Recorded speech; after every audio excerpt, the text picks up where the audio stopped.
January is a weird time as a card seller. The holidays are over, the hype has settled down, and suddenly you're left with something far more valuable than motivation: clarity. This episode isn't about resolutions. It's actually about reality.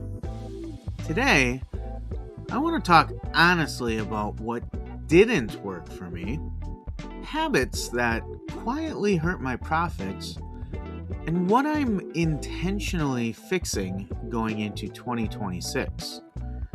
Because if you sell cards and feel busy but not profitable, this reset might be exactly what you need too. This is my so-called card life, where we talk about the hobby, the business, and everything in between.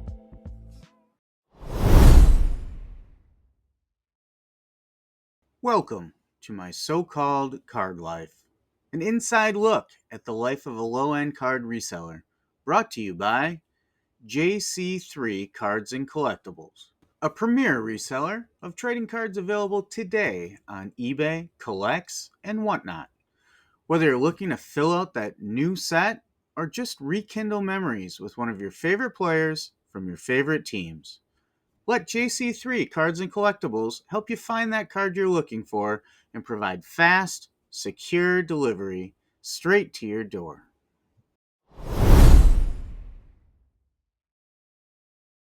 January is the best time to reset because the noise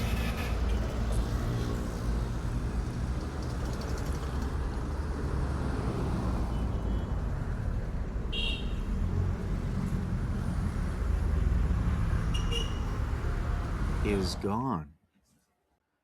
Holiday buying is over, impulse purchases slow down, and weak strategies get exposed really fast.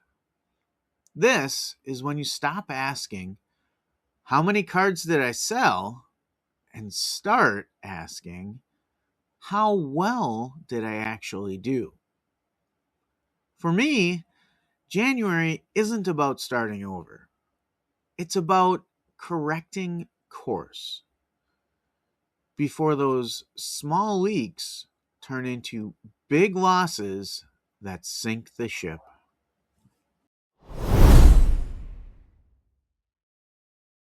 So let's look at some things I need to stop doing in 2026. The first thing I have to stop is something a lot of sellers lean on way too hard. That is pricing primarily off comps. Now, comps do matter. They tell you what has actually sold. But what they don't know is your specific business. Comps don't know your cost. They don't know your fees. They don't know how long that card sat. And they definitely don't know what you need to earn for it to be worth your time. What I realized is that I was letting the market dictate my pricing instead of letting my margins dictate my decisions. And when you price strictly off comps, you almost always drift toward the lowest common denominator, because someone is always willing to sell it cheaper. Comps should be a reference point, not your total pricing strategy.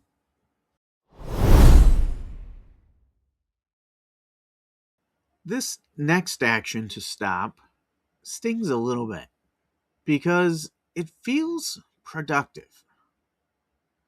I was pushing sales instead of protecting earnings. I was celebrating sell-through, watching inventory move, and feeling really good about volume. But volume doesn't pay the bills. profit does. Running constant offers, accepting marginal deals just to keep things moving, and training buyers to wait for discounts. I was winning the activity game and quietly losing the money game. Busy inboxes feel good, but they don't always mean you're running a healthy business.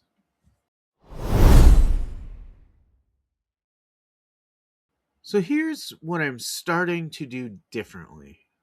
First, I'm thinking in margins before I think in comps.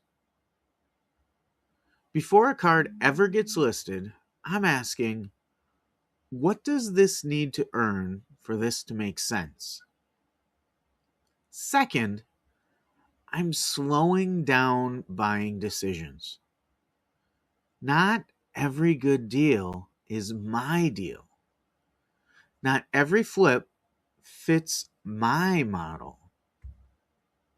And third, I'm redefining success. I'm not trying to sell more cards. I'm trying to keep more money.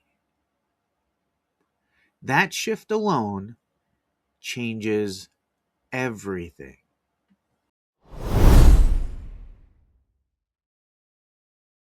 Now let's talk about what needs fixing.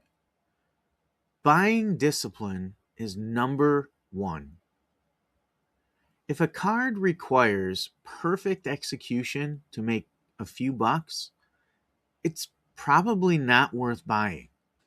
If it only works at peak comps, it's fragile inventory. Going forward, I want inventory that gives me options, not pressure. On the pricing side, I'm setting intentional floors. I'd rather sit on inventory than race the market to the bottom. That also means ending and relisting strategically, not panic repricing every time a lower comp pops up. Not every card deserves a spot in my store, and not every card deserves a discount.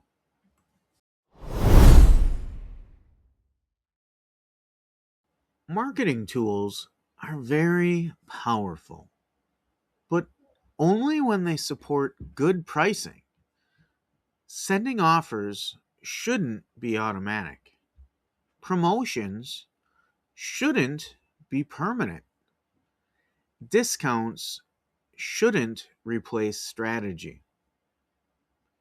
Marketing should amplify smart pricing, not compensate for bad pricing.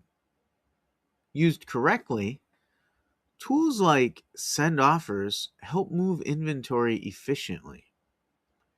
Used incorrectly, they train buyers to wait you out. In 2026, marketing for me is about leverage, not desperation.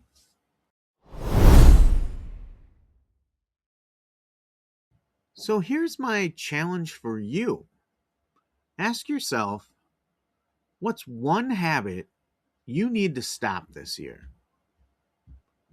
What's one metric you need to track differently? And what's one thing you need to fix before spring buying season? You don't need a full overhaul. You just need one meaningful correction.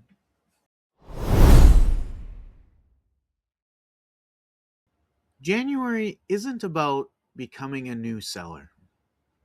It's about becoming a smarter one. Small changes now in pricing, buying, and mindset will compound fast over the year. So thanks for listening to my so-called card life. If this episode hit home for you, Hit that like button and subscribe, and drop a comment and tell me one reset you're making this year. And remember, new year, smarter buys, and better margins. We'll see you on the reset.